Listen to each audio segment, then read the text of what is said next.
स्वाध्याय इयत्ता 10वी, विषय मराठी, कविता 4थी, उत्तम लक्षण. प्रश्न पहिला, आकृत्या पूर्ण करा.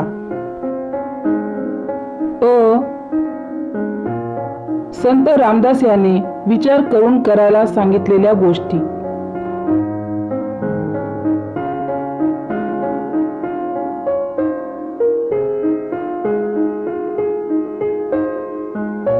अपकीर्ती टाळावी, सत्कीर्ती वाढवावी, सत्याची वाट धरावी.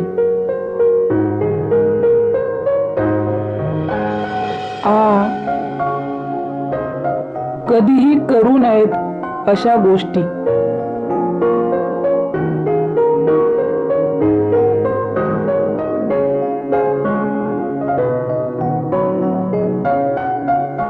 पुण्यमार्ग सोडू नये, पैज लावू नये, कुणावरही आपले ओझे लादू नये, असत्याचा अभिमान बाळगू नये.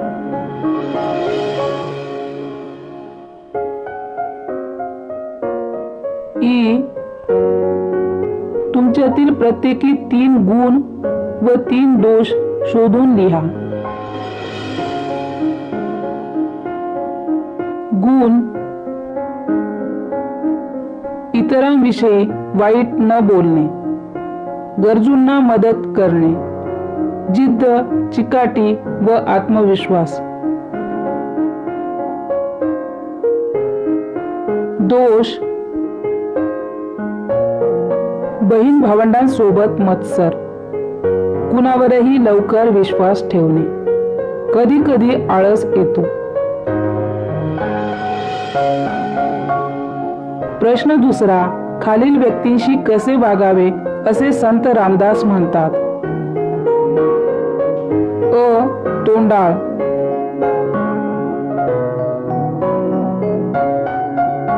तोंडाळांशी भांडू नये. संत, संत संग खंडू नये. प्रश्न तिसरा, खालील गोष्टींबाबत कोणती दक्षता घ्यावी ते लिहा. गोष्टी, दक्षता. 1. आळस, आळसात सुख मानू नये. 2. परपीडा, परपीडा करू नये.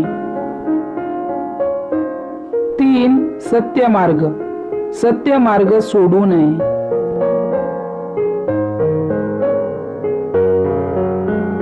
प्रश्न चौथा, काव्य सौंदर्य.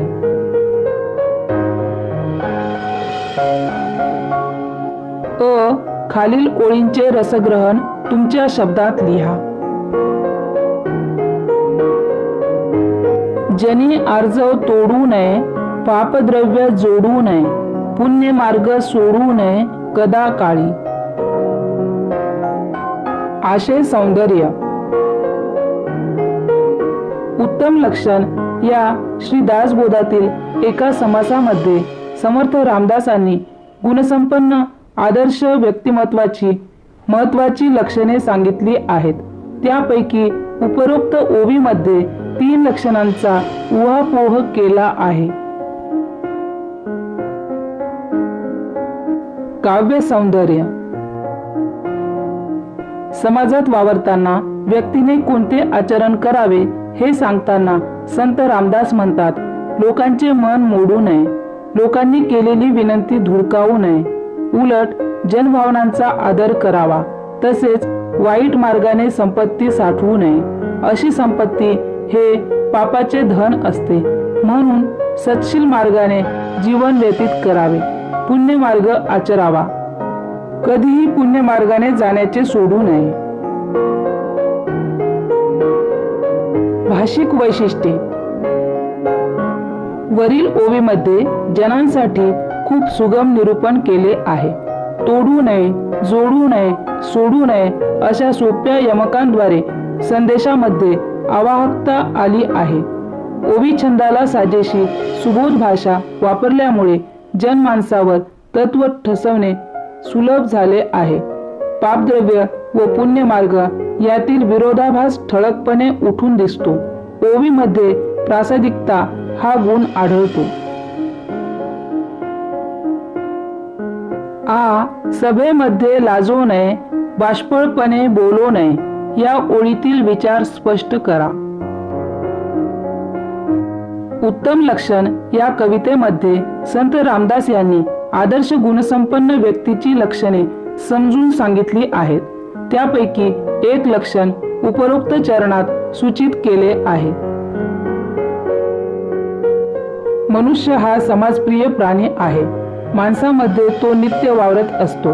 समूहामध्ये आदर्श व्यक्तीचे वर्तन कसे असावे हे सांगताना संत रामदास म्हणतात, सभेमध्ये वावरताना आपले मत मांडताना कधीही लाजू नये.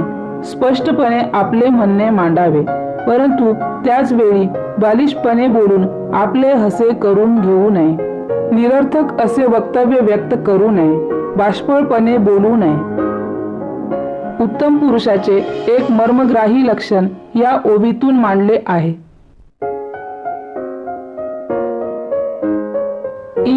आळसे सुख मानू नये या ओळीचा तुम्हाला समजलेला अर्थ स्पष्ट करा.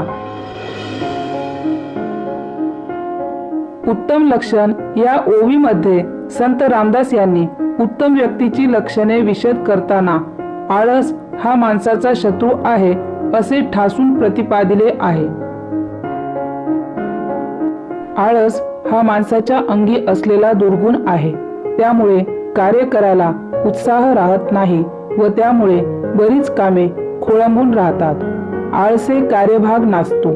या समर्थ रामदासांच्या उक्तीमध्ये हेच तत्व सांगितले आहे. माणसाच्या मनाला जे षड्विकार जडतात त्यात आळस हा एक विकार आहे. दैनंदिन कामामध्ये आळसाला स्थान देऊ नये. आळसामुळे प्रगती खुंटते, भविष्य अंधारते.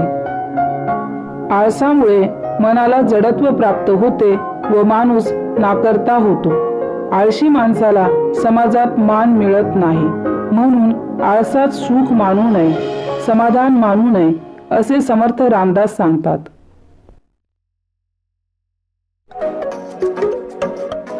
शब्दार्थ.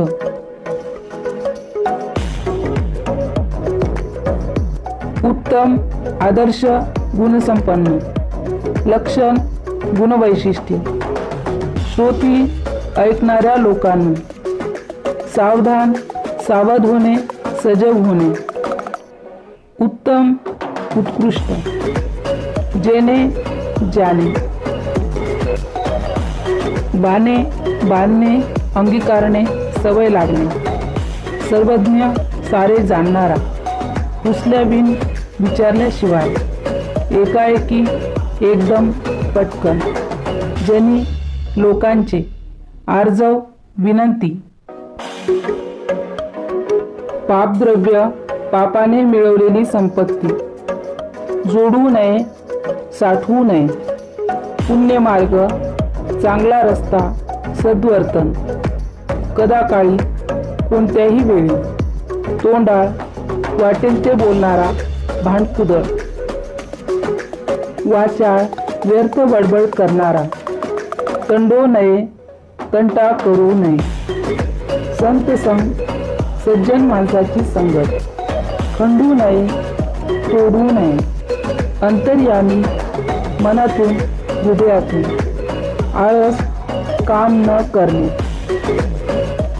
चहाडी, एखाद्याबद्दल वाईट सांगणे, आगलावेपणा. कार्य, काम. सभा, समूहाची बैठक. बाष्कळपणा, बालिशपणा. पैज, स्पर्धा, शर्यत. होड, पैज. परपीडा, दुसऱ्याला छळणे, दुःख देणे. विश्वासघात, बेईमानी. व्यापकपणा, मोठेपणा. पराधीन, परावलंबी, दुसऱ्यावर विसंबणे. ओझे, स्वतःचा भार. कोणी कासी, कोणावरही. सत्यमार्ग, खऱ्याचा मार्ग, सद्वर्तन. असत्य, खोटेपणा. पंथे, मार्गाने वाटेने, कदा कधीही, अभिमान व्यर्थ गर्व, अपकीर्ती बेअब्रू वाईट प्रसिद्धी, सत्कीर्ती चांगली प्रसिद्धी, वाढवावी वाढवावी, विवेक चांगल्या विचाराने, दृढ ठाम मजबूत ठोस.